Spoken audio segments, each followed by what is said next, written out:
బ్రహ్మార్పణం. ఆయుధాలు తమంతట తాము ప్రమాదకరమైనవి కావు.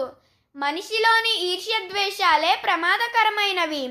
అహంకారం శత్రువులను పెంచుతుంది, ఆత్మీయులను దూరం చేస్తుంది. ఇతరుల గురించి నీకు చాడీలు చెప్పేవాడు తప్పకుండా నీ గురించి ఇతరులకు చాడీలు చెప్పుతాడు. గుర్తింపు కోసం మనస్సు చేసే హాహాకారమే అహంకారము.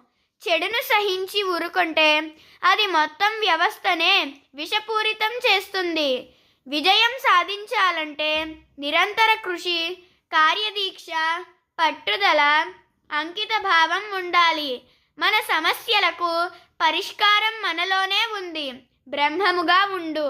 ఆత్మవిచారణ, ధ్యానాదులతో ఉన్నప్పుడు అన్ని భావనలు అందులో కరిగిపోతాయి. బ్రహ్మా